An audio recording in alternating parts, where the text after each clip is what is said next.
मतदारसंघामधल्या विकास कामांना निधी मिळत नसल्यानं दिलीप लांडे आक्रमक झाल्याची माहिती आहे। कामकाजाचे कागद फाडून त्यांनी निषेध व्यक्त केलाय।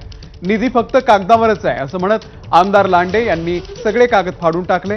आमदार दिलीप मामा लांडे यांनी आजच्या जिल्हा नियोजन समितीच्या बैठकीवरती निषेध करत त्या ठिकाणी बहिष्कार व्यक्त केलेला आहे। आमदार दिलीप लांडे हे बैठकीतून बाहेर निघालेले आहेत।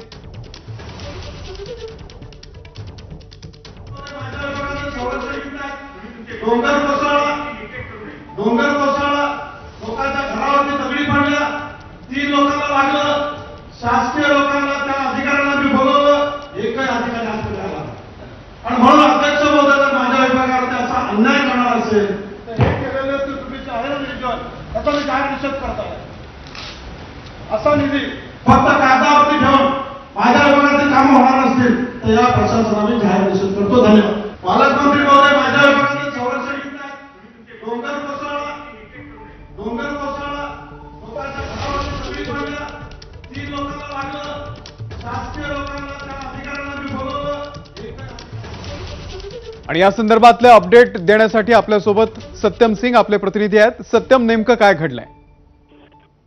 नक्कीच अमोल, आज जिल्हा नियोजन समितीचं आहे तर बीकेसी इथला एमसीए मैदानामध्ये आयोजन करण्यात आला होता। या समितीच्या जिल्हा नियोजन समितीमध्ये वेगवेगळ्या पश्चिम उपनगरातल्या पूर्व उपनगरातले आमदार होते, मात्र दिलीप मामा लांडे हे देखील या बैठकीमध्ये आले होते। परिसरातली त्यांच्या विधानसभा मतदारसंघात कामासाठी फंड निधी दिला नसल्यामुळे आहेत ते जे निधीचं पेपर बनवून आणलं होतं, जे त्यांच्या कामकाजाचा पेपर होता, ते देखील या ठिकाणी आपला विषय मांडताना दिलीप मामा लांडे आक्रमक झाले आणि त्यांनी थेट आहे ते पालकमंत्री मंगल प्रहार लोढा यांच्या समोर खडे बोल सुनवत जे नियोजन समितीसाठी पेपर आणले होते ते त्यांच्या समोर पाडून टाकले आणि जिल्हा नियोजन समितीचं या बैठकीवर आज बहिष्कार घालून दिलीप मामा लांडे बाहेर निघाले।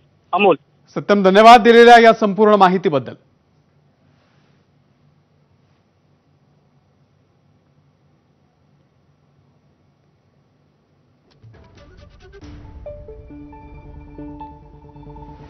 दिलीप लांडे यांच्या सोबत आता आमदार नवाब मलिक यांनी सुद्धा बैठकीतून वॉकआउट केलेला आहे।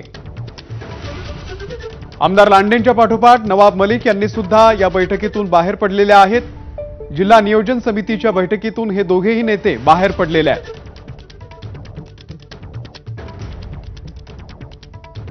निधी फक्त कागदावरच आहे असं म्हणत दिलीप लांडे यांनी कागद फाडले आणि ते बैठकीतून बाहेर पडलेले आहेत आणि त्यानंतर आता नवाब मलिक हे सुद्धा या बैठकीतून बाहेर पडलेले आहेत।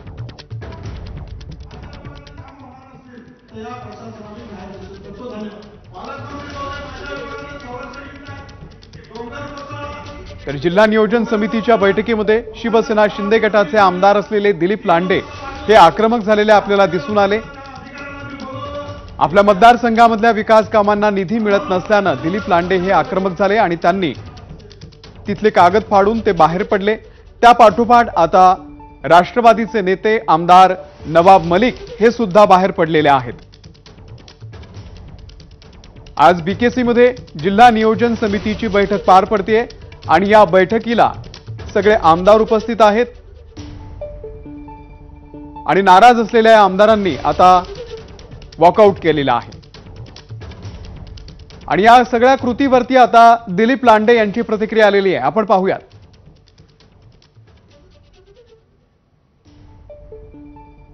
साधा नामफलक लावायला जिल्हा नियोजन समितीच्या प्रशासनाला वेळ नाहीये, त्यांच्याकडे निधी नाहीये। पण अशा पद्धतीने जर निधी नसेल तर या ठिकाणी सदस्यांना काजू बदाम खायला निधी कुठून येतो? तो नाश्ता का दिला जातो? फक्त सदस्यांना काजू बदाम खायला घालून त्यांचा आवाज बंद करायचा आणि जनतेच्या हिताची कामं करायची नाही। आणि म्हणून अशा समितीवरती, अशा बैठकीवरती या ठिकाणी मी बहिष्कार टाकला।